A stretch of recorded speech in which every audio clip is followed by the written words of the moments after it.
applause for Mrs. Ramos on the stage again. Welcome, always.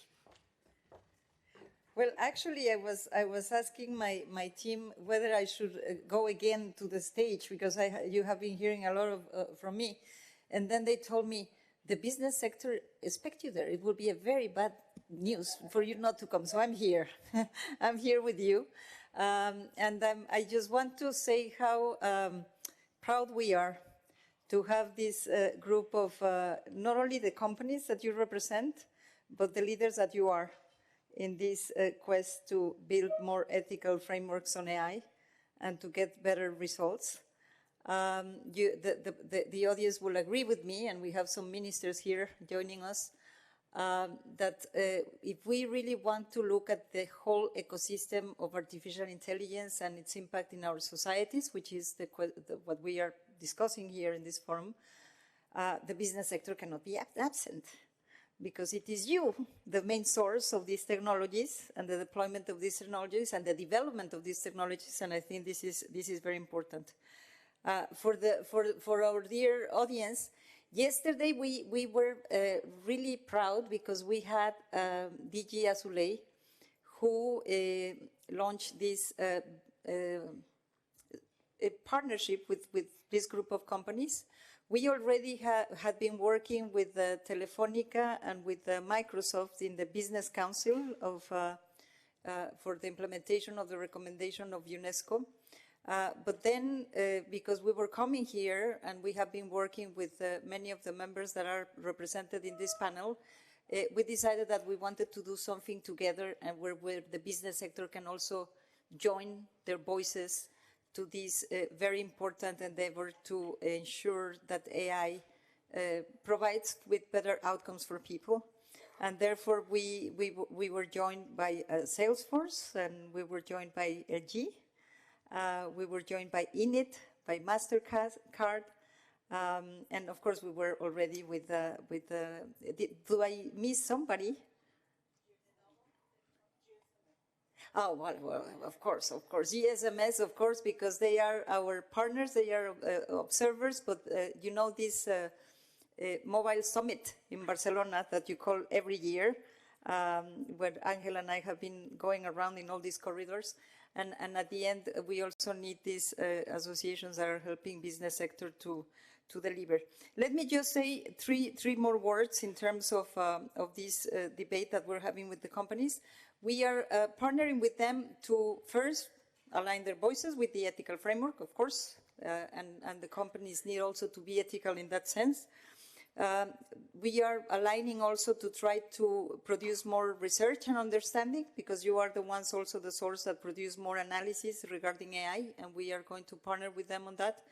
But we're also aligning them because when we do the readiness assessment of member states, it's also good to have this global conversation that includes the civil society, the academics, but also the business sector. And therefore, it's great that they're here with us.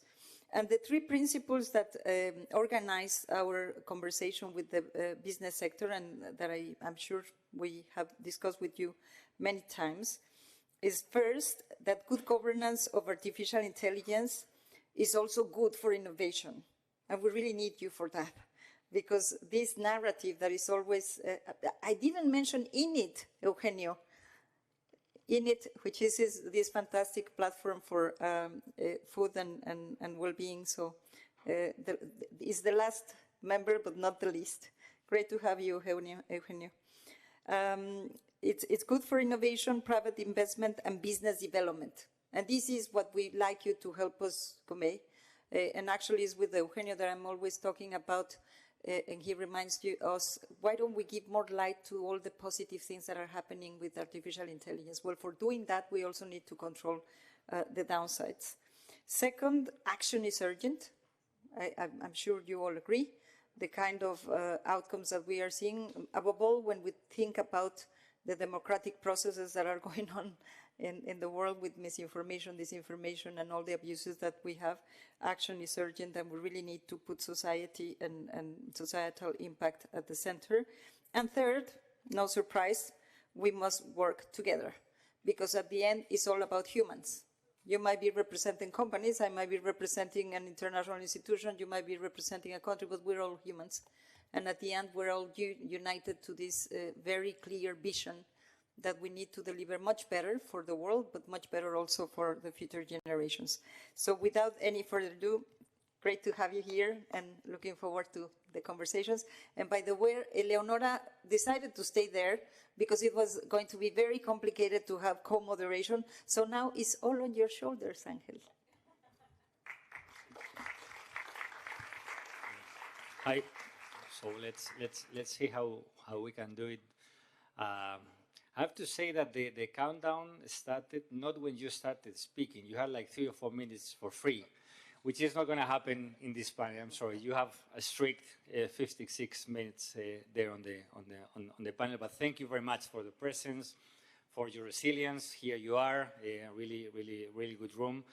And obviously, thank you, Slovenia, for hosting this conference. As I was speaking to the moderator, I personally thank Slovenia for giving birth to Jan Oblak, the goalkeeper of Atletico Madrid, already 425 matches, and we really enjoy each and every one of them.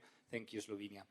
And thank you for this panel. This is impressive and rich panel of private sector, also academia and think tanks, which I think show at least 2 things. The first one is the richness. I mean, many people speak about AI being a general purpose technology. This is beyond just tech and telco. Well, we are showing it. We have producers, developers on my right side, but also we have a lot of companies on my right side and on my left side who are doing AI for health, for food, for finance, for education. So that's a proof of how rich this technology is. And number 2 is commitment.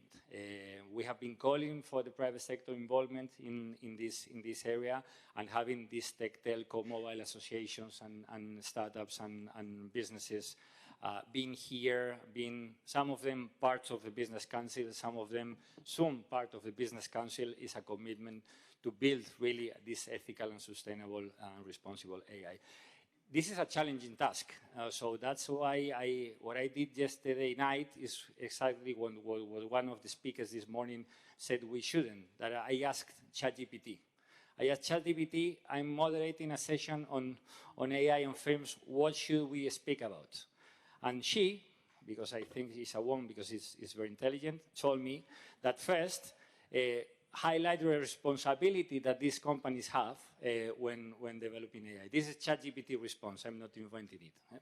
Number 2, make sure that you discuss about transparency and accountability, that you're going to like it a lot, AlgorithmWatch, that you're going to be speaking about how mitigating biases, how to deal with data collection, storage, and privacy, that long-term societal and environmental issues are dealt with, so inequalities and footprint of this technology are done. And finally, emphasize the importance of collaboration and particularly the role of organizations as UNESCO, Gabriela. So count on that. This is the response of ChatGPT. So this is what we will be doing. I think for an economist as myself who is interested in the digital issues and development, there's no field more relevant, more challenging, and sexier than speaking about how to get AI right, because now it's making our lives different, how we work, how we communicate, how we move, how we study. We have to take decisions urgently because the technology is moving hyper fast, and we have to build these solutions and this path with the private sector. That's why the recommendation of UNESCO was built with the private sector, and this is why we have the private sector advocating for it and also for its implementation. And highlighting and just one of the points that Gabriela Ramos made at the beginning. I mean, good governance and good regulation is good for investment and innovation. So because you know what you can do and you can control uncertainty. Number 2, there's nothing too complicated that cannot be governed. So it's true that there are many AI developments that I cannot understand and I will not understand, but some others will do, and regulators and governments have to understand it. So that's why it's so important to have the business sector on board. We have to be proactive. Some of the effects of AI cannot be, let's say, compensated afterwards. is very much as environment. Nobody would allow right now a company would say, I will pollute your river and then I will clean it up afterwards. So it shouldn't happen also in our digital lives. So that's why proactivity is so important. And last but not least, there is a private sector committed to it because ethical and sustainable AI is also good business, and this is why we have it here. So we have a luxury lineup, 11 panelists, again, a football team. Each one has a certain time. If there's some time left, I will take the risk and open the floor for questions. I doubt we'll have that time, but if not, just pick your preferred speaker and look for him or her in the coffee break. And I will start by this order with first the block of business council members who are also tech and telco companies, posing a combined question. The first one is how they are dealing with all the governance instruments that are around, from OECD principles and UNESCO recommendation to the AI Act, and which are the challenges and particular examples of how you are dealing with this kind of policy path. And also to my left, to the very rich panel that we have here, is also how you are seeing this path for governing for good AI regulation, and how you see the multi-stakeholder and the collaboration, and some of you in particular, the World Economic Forum, that I would like to highlight their presence, but all of you are doing, because the academia, the NGOs, and also the finance sector and the startups are so important. So with no further ado, I'm going to give the first intervention to our VP from Salesforce, Sabastian. The floor is yours. Thank you. So we will assume everyone in the audience knows what the first question is, or the second question. I'll offer up just the following perspective. First is on behalf of Salesforce and really our entire ecosystem. Very honored to be here with all of you today. Thank you to Slovenia. Thank you to UNESCO. Thank you for just, I think, the long-standing leadership and elevation of trust, ethics, and responsibility into the AI conversation. Look, at Salesforce, we have long believed that in order to unlock AI's economic and humanitarian potential, we must prioritize trust. When Salesforce was founded 25 years ago, we chose to found the company on a tenet of trust and formally have trust be our number one value. Our other values, so trust, customer success, innovation, equality, and sustainability. I take that moment to outline those values because our approach is to take those values, with trust as the number one value, and bring them in deeply into product and solution design, development, deployment, how we co-create solutions, whether it's our government, public sector customers, whether it's private sector, whether it's nonprofits and foundations. We also believe that harnessing AI in a trusted way is the only path forward if we collectively are going to deliver success for all stakeholders. I would note that, look, from the mindset of guardrails, of governance, of guidance, when I said that we try to build trust into our product and solution design and development, features, that's also in terms of how we engage, with the broader ecosystem, whether it's on public policy, whether it's on enabling our stakeholders to, again, achieve the benefits, not AI for AI's sake or technology for technology's sake, but in order to secure the specific outcomes that we need, whether it's AI for good for all, whether it's, as we anticipate and manage risk, thinking about how do we leverage this technology to drive increased productivity, to drive wiser decision-making, to drive smart growth. And, just by way of example, as we think internally, we have cross-functional AI use councils, right? We think about our internal cross-functional experimentation, development, testing around these set of issues. Look, honestly, we also think very hard when you think about trust. What are the trade-offs involved? what are the priorities, that ought to be set?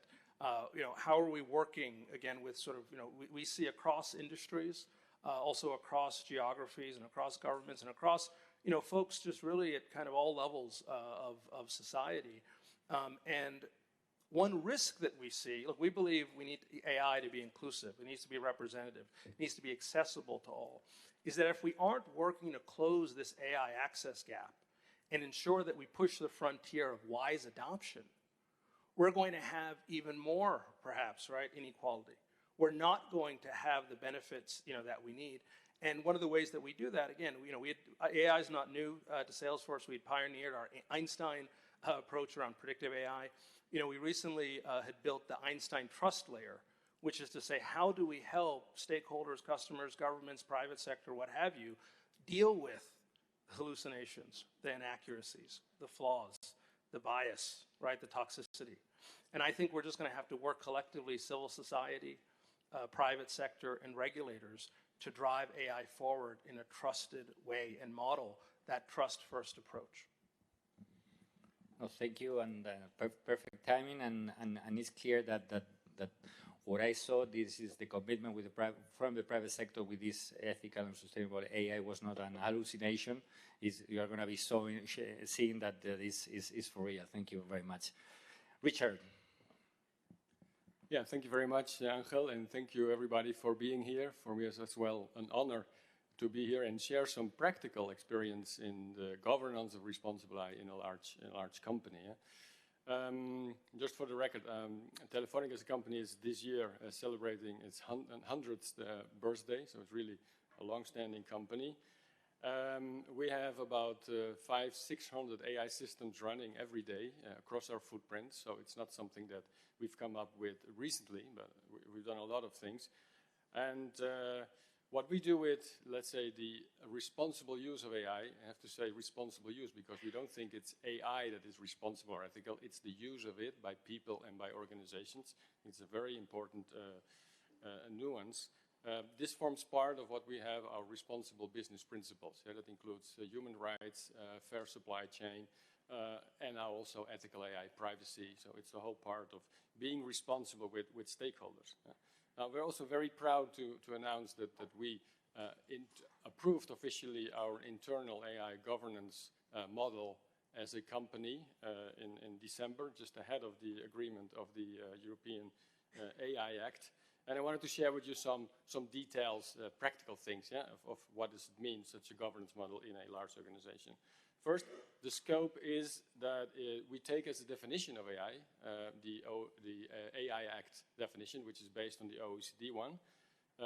We use the governance for building AI, but also for buying it, procuring it, for using it internally, but also for selling it to our B2B customers. Yeah? It's important. It also includes generative AI, even though it only exists 1 year. We started many years before. Yeah? And then, of course, we have a mapping of our governance model with the UNESCO recommendation and the ethical impact assessment, and also, of course, took lots of inspiration from NIST, or from the OECD and other stakeholder groups. Now, we started the journey in 2018 publishing our AI principles. Yeah, let's say the use of AI should be fair, should be transparent and explainable when needed, should be human-centric, should be with privacy and security, and across our value chain. So not only for ourselves, but also with our partners and our providers. Yeah? A journey of several years where we experimented with different governance models, different roles. We did a lot of questionnaires, asking the right questions. And in the end, to give you a flavor of what it is. So when we start thinking about using, selling, buying, building an AI system, we first want to register the AI system. That's a registration with objective characteristics. What AI technology does it, uses it, what is the purpose, what kind of data, personal data, textual, visual. And also, is it built by ourselves, is it bought, etc. So it's objective and it's done by the business unit. Yeah? Then we do a risk assessment, given all the inputs, a risk assessment by AI experts that take into account all the risk assessments of the AI Act, of UNESCO, etc. And based on the risk assessment, if there's no risk, you can just do it, you go ahead. But if there are risks identified, depending on the severity, there are requirements. Yeah? The requirements go back to the business, and they have to ensure that those requirements are happening. If they do it right, then it goes again to AI expert that validate, and then it finally goes to compliance. Yeah?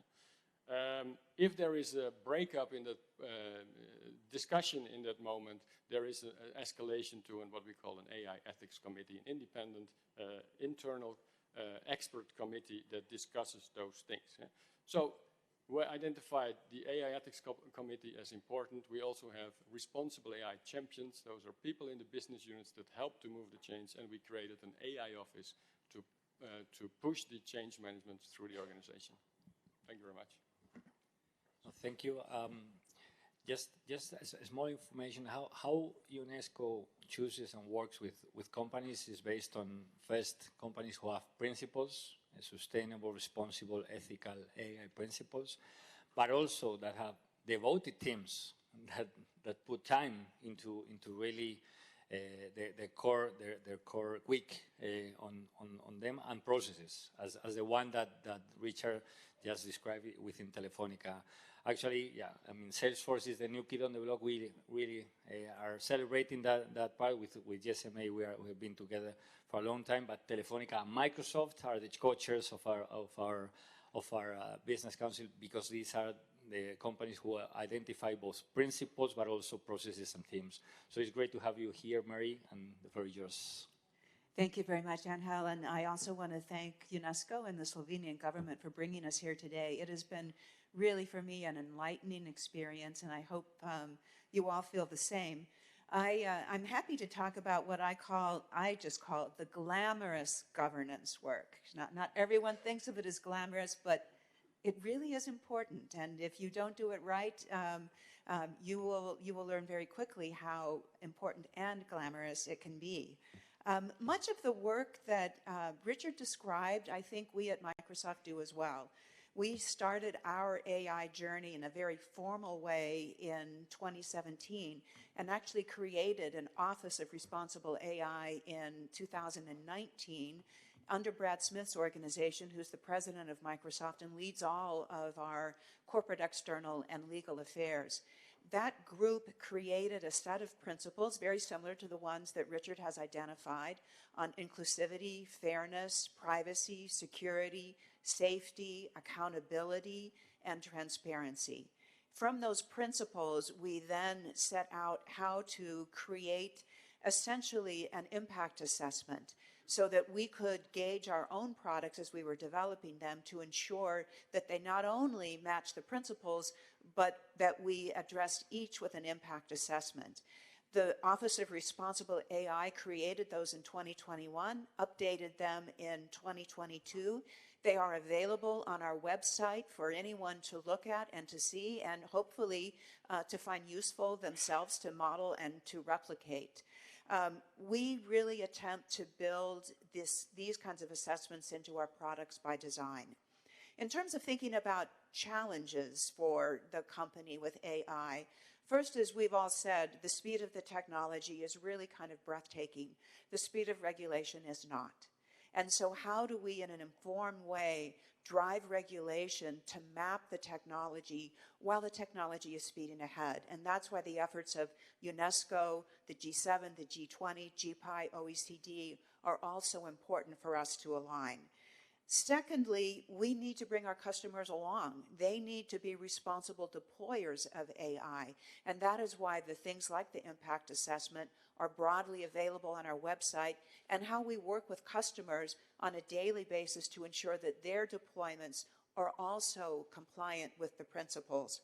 And finally, similar to what Sabastian noted, there will be some workforce disruption, and we will need to really focus on providing skilling programs and information programs on places for us like LinkedIn, GitHub, and other nonprofit organizations to help to drive the kind of literacy that we're going to need from everyone, from consumers of AI all the way up to the largest deployers.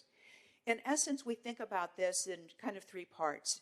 We encourage people who are deployers to know who your customer is, to ensure that your customer is using AI in a safe way and in a reliable way. We think it's important to know your cloud. Who is your cloud provider? What sort of standards for safety and cybersecurity does your cloud provide you as a deployer and further down as a customer? And finally, know your content. And this is more sort of on the consumer side, but where does the content come from? How can we ensure that the content is in fact accurate? What can we do with things like watermarking or an industry coalition called C2PA to ensure that the content itself is accurate and verifiable, not biased? We have work to do in all of these areas. We welcome the support of UNESCO. We welcome the collaboration with all of the companies who are on the podium here today, and we look forward to more of that in the future.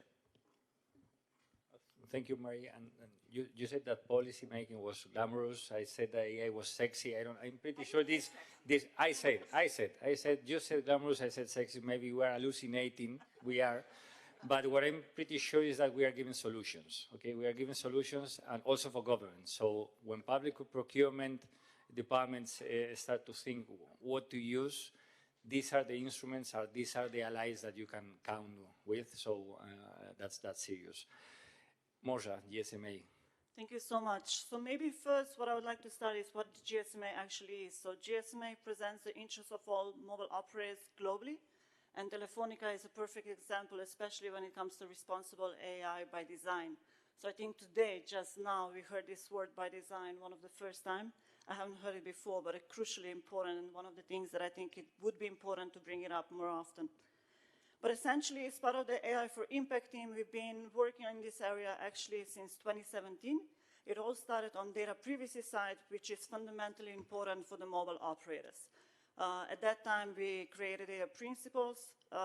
We then evolved them into AI ethics principles, and we soon realized that action is important, and that we do not just want to talk about it, but we actually want to go into implementation. And this is when we started working actually very closely with Telefonica and Microsoft, and with a couple of other mobile operators in developing recommendations. So we created a playbook, which you can also find online with multiple different spotlights and examples that can help you through the implementation of governance, what type of principles to create, but then also multiple different tools.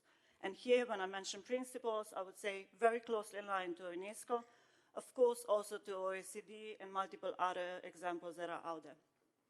When it looks into the technical aspects of it, creating a technical tool is when it starts getting a little bit harder. So on the GSMA, what we initially started doing with the mobile operator is actually create a self-assessment questionnaire. And even that was very closely aligned and developed together with Microsoft, Telefonica, and a few other international organizations and research companies that helped us. But essentially what we're really happy now to see is that it's quite closely aligned also with the requirements of AI Act. Now to come back to the question. Because at the very beginning, you need to start collecting the information. So essentially, what are the different use cases mobile operators have on AI? Then you do a pre-risk assessment, which for mobile operators or for any other private sector, it helps you filter the most important questions for other principles. It dives then into 7 principles. So on the GSMA side, we're proposing 7 principles. You receive questions depending on the risk level. You receive potential recommendations, further actions if required. And at the very end, you create a report.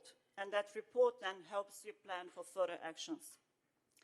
We really believe that everything that UNESCO is doing is very closely aligned to what we are proposing. For us, what Gabriela was saying, one, collaboration is crucial. And from that perspective, we would like to invite everyone to reach out to us. I'm very open to take further questions afterwards, but also to other international organizations, private sector, etc. Gabriela also mentioned Mobile World Congress, which is happening end of February. We are really excited about that. We are bringing everyone that is in this space, and AI is going to be hugely at the top of the agenda, and this is where the conversations will continue. Mobile operators are taking responsible AI very seriously, and we are really trying hard within the GSMA to support them on this journey. I think everybody here in the room knows that this journey is not a light one. It's not an easy one, and everybody is learning. Even those that are front runners are learning. With Telefonica, for example, we have had a questionnaire already a few years ago, and we all have updated it already since then. We just published a new one on our site. We already know that we will need to update it again.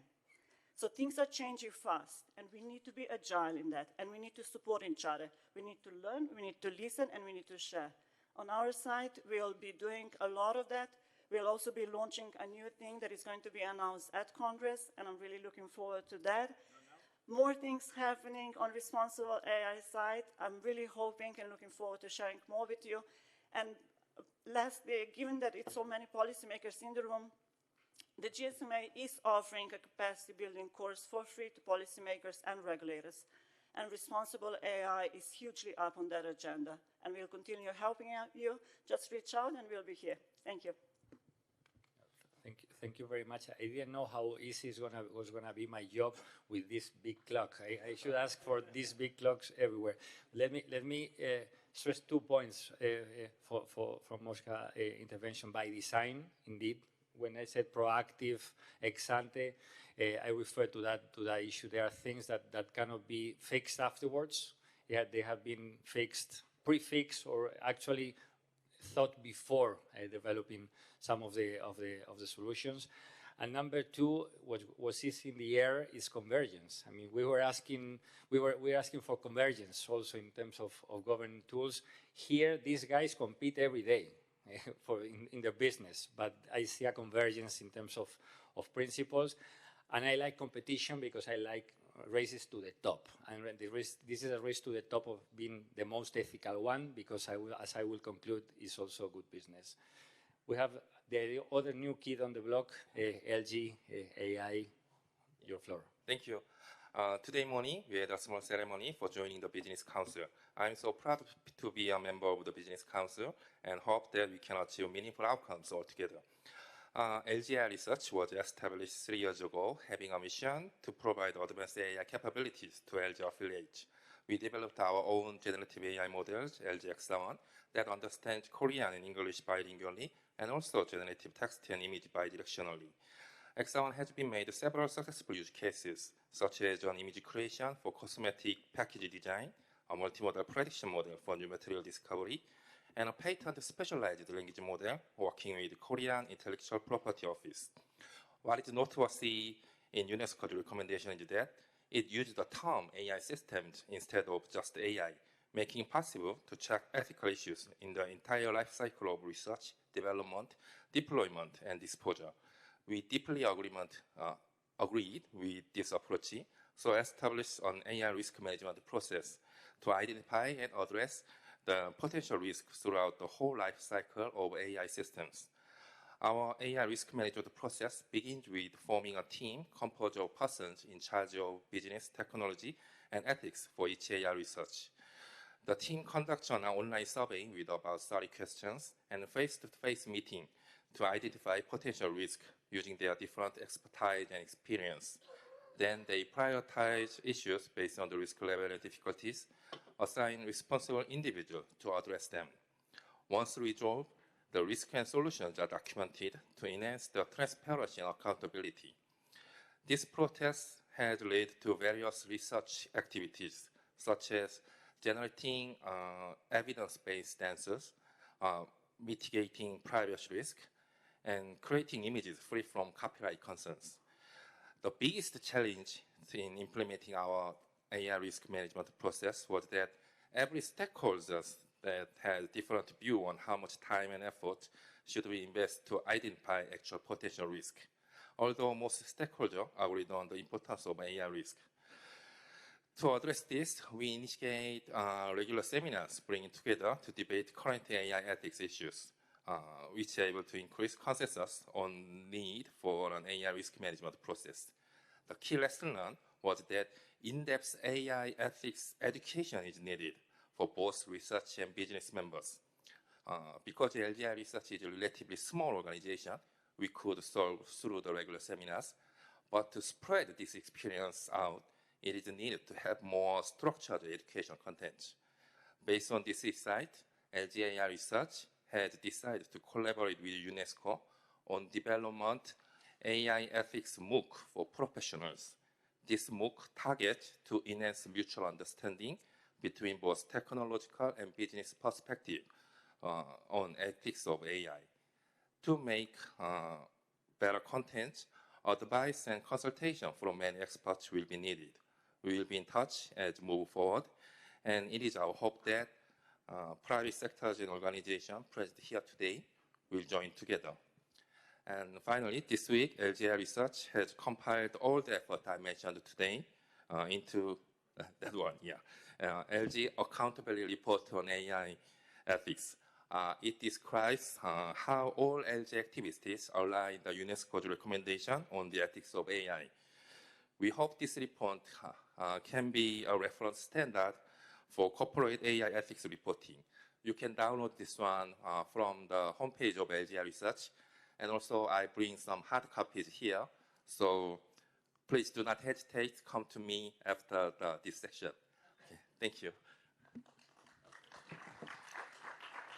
Free reports and you get an applause. So you saw. No, but it's more seriously. These are the partners that we want. Also, let's say research, academia. That's why it's so important. The second part of the panel. But we want to work with the private sector on governance, on policy making, but also on ideas and get the frontier. So appreciate that effort.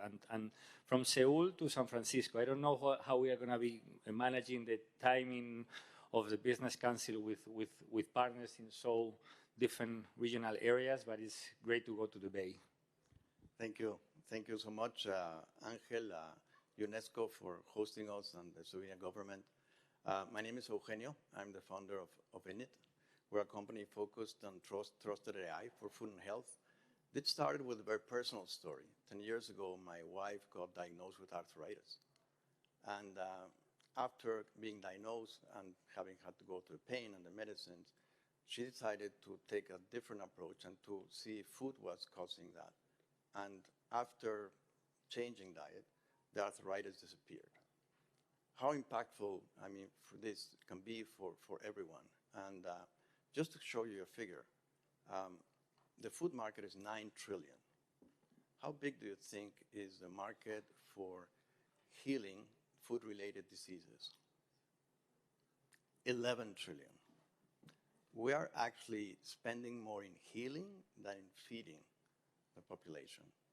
I think this was at least very impactful to me as a personal story. So I decided to change my profession. I was running large groups. I was heading Unilever North America, Nestle, CEO in different countries, but finally decided to focus to make that information available and useful.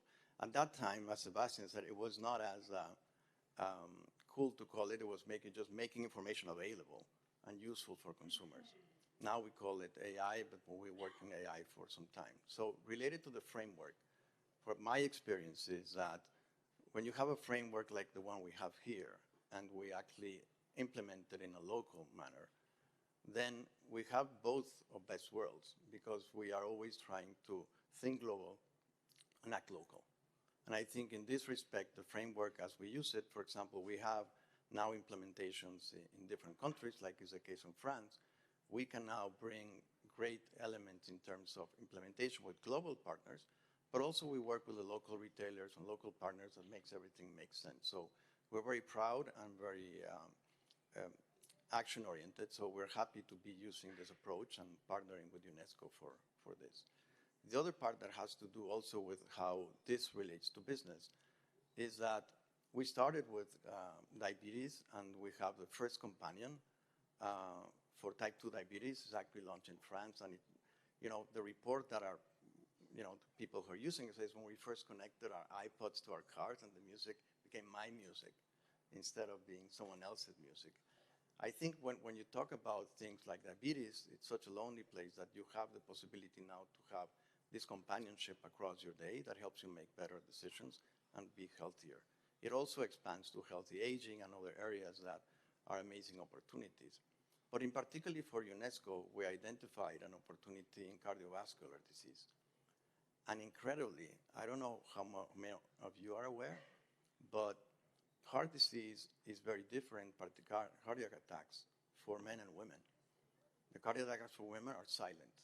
And we have this initiative together with UNESCO, where with now identifying and being able to bring solutions to make awareness and make that information available and accompany those patients, because 25,000 women die every day for cardiovascular disease, and that could be prevented. So we have this program ongoing as well as others. And that's why I would love to have the opportunity that the next time we meet, hopefully we can bring about those particular cases, those particular elements and use cases that action-oriented, that as a business council, we actually can highlight and can valorize and can make this AI for good a reality, and more than anything is assisted intelligence as a way to help humanity. Thank you. No, thank you very much, and it's clear that we didn't title the session correctly. I think it's a solutions session, because you have really responses and really innovations that matter. We have to celebrate that AI funds are going to health, actually. Let's make this investment right, following some rules. And health is important, but also finance is important. So, Diana, you're... Thank you. Thank you, UNESCO, for bringing us together. This is spectacular, the diverse set of persons, geographies, gender. I think we are very, very fortunate to be here today. So to start, just wanted to share with you that Mastercard works in more than 200 countries. We oversee more than 125 billion transactions a year. And although AI today sounds like a hype word, we've been dealing for more than a decade with AI models. And with all this data, we have made a commitment that has 4 parts. First, you own your data. Data is yours. Second, you control it. You have the rights to understand and use your data. The third is that you should benefit from your data. Your data should be used to make your life easier. And our commitment is to protect it. We use data from the beginning, just like we were mentioning before. We have a privacy and security by design whenever we approach any new service or any new product. And we truly believe that the next innovation through the next century is going to be fueled by the creativity of people, leveraging quality data through innovations that we are still grasping how they're going to look. But the most important thing is trust. And we've been talking about trust. We're in the business of trust for a long time now. And that trust can be lost very quickly. So that's why we embed safety and security from the beginning and from the design. We're committed to use all these AI tools in an ethical, transparent, explicable, and reliable way. In order for people to benefit from AI, people need to use it, and the only way people are going to use it is if they trust these technologies. And there are 2 things that I would like. We've been talking about practicality and examples, and with all this data and this knowledge, we've been identifying partnerships where we can leverage our knowledge and share it across the world. So recently we supported the Women's World Banking, and we developed a project with India, Cambodia, and Mexico. And what we did is that we're trying to see how to responsibly leverage alternative uses of data for credit scoring. And another project that follows this initiative, it's a partnership with data.org and the University of Zurich, and we created a scorecard that's called Check Your Bias, and that is available for everyone to see.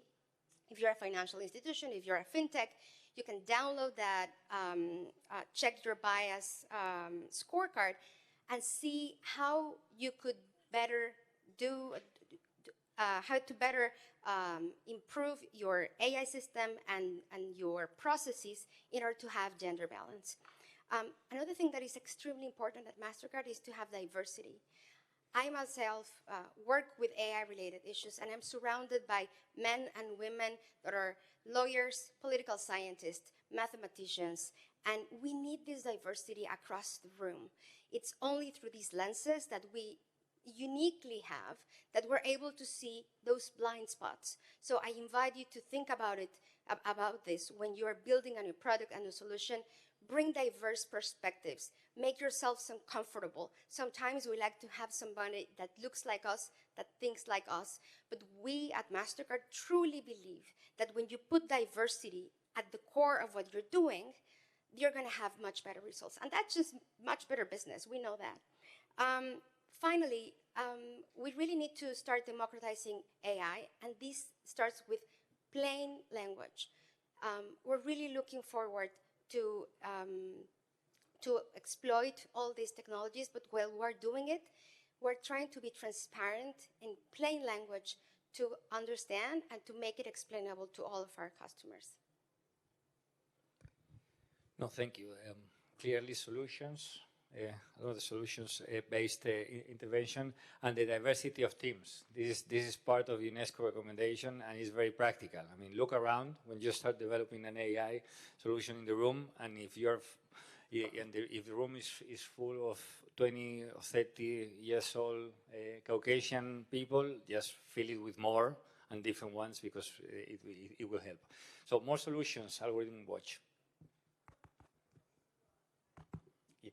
Thank you. It's great to be here. I'm speaking on behalf of AlgorithmWatch, which is a human rights organization based in Berlin, Germany, and Zurich, Switzerland. So on behalf of my German and Swiss colleagues, vielen Dank for the Einladung. For our Slovenian friends, hvala za povabilo. I hope that was okay. And thank you to UNESCO for the invitation to give the civil society perspective. So at AlgorithmWatch, we work to ensure algorithms strengthen rather than weaken justice, sustainability, and democracy. And from that point of view, I welcome a lot of what I've just heard, and we welcome frameworks like UNESCO's ethical impact assessments. In particular, we welcome the references to looking at the entire AI system lifecycle, which has been reflected by some of our previous speakers. Thinking about new and high-tech risks must not distract from, and Mary said earlier about glamorous governance. I'm going to draw attention to what we might call boring, basic and vital points of the supply chain, such as how data is sourced, measuring energy consumption, forms of labor involved, which we know at their worst can include things like traumatic labeling of toxic content, which in the case of ChatGPT was outsourced to Kenya. So I reread the UNESCO framework yesterday, and I do think that the specific examples within the principles are a little skewed towards looking at the impacts of the use of the tools rather than the full supply chain, but within the text itself and the methodology, the commitment to end-to-end is clear, and we welcome that. In our own work in AlgorithmWatch, for example, we've created a sustainability index, which provides tools for companies to improve and report on the sustainability of AI systems. And that's divided into 4 time phases from planning through to implementation to keep all of those issues in view. Now, impact assessments are not only about assessing impact, despite the name, they must also assess how to mitigate potential harms. Companies must be able to show that they have done everything in their power to avoid reasonably foreseeable harm. The proportionality measures mentioned in the UNESCO tool are good for this. And to reach this end, and I can't believe I'm about to say this, but I endorse the comments of ChatGPT earlier, that this requires transparency and accountability. I am scared how accurate that prediction was of my script. So, on transparency, expanding on section 10 of the framework, which I'm sure you've all got to hand, we argue impact assessments should be published by default. The benefits of impact assessments are limited when scrutiny is only available to select groups. We in AlgorithmWatch were pleased to see a public register of high-risk systems is mandated in Article 60 of the new EU AI Act, which was something we advocated for, though there are still some potential loopholes which may appear in implementation, and we would think that an ethical business council would be a backstop against some of those potential loopholes. In AlgorithmWatch, we're developing our own tool for triaging the information that we think needs to be included in publications, And we think that such publication, as I say, is necessary to ensure that diverse, multi-stakeholder and society-led scrutiny that we all call for. And finally, frameworks need to come with real accountability. We have seen from recent experiences with social media, particularly, that even when there's been vocal support from companies for things like code of practice on disinformation being a prime example, these have fallen apart when economic or political circumstances change, or, in one high-profile case, when the CEO changes. And we've already discussed throughout this forum, there are many ways to do governance. And the AI Act is just one example, which has real force, and there will be others. But governance which goes beyond self-assessment or limited approval by government procurement teams must be there. So in sum, it's this combination of companies being attentive to end-to-end processes, transparency, allowing for diverse multi-stakeholder inspection of results, and real accountability for those results that will put more power in the hands of society and create that positive partnership and maybe even more excitement rather than fear that we can all benefit from. Thank you very much. And now, Slovenian talent, Danica. Thank you very much. I also would like to start with a personal story, and that is that 38 years ago, on 2nd of February, that means these days, I established a management school where you are now here. And it was the first one in Eastern Central Europe. 3 years later, we introduced ethics in the management development and we were one of the first in Yugoslavia then and in Eastern Central Europe. And around the world, I was looking, there was Stanford and some other schools, but we were one of the first. And then, since then, we also we were here 14 years, and then we moved to Lake of Bled. If you were not there, you should see it. It's a beautiful place and inspirational.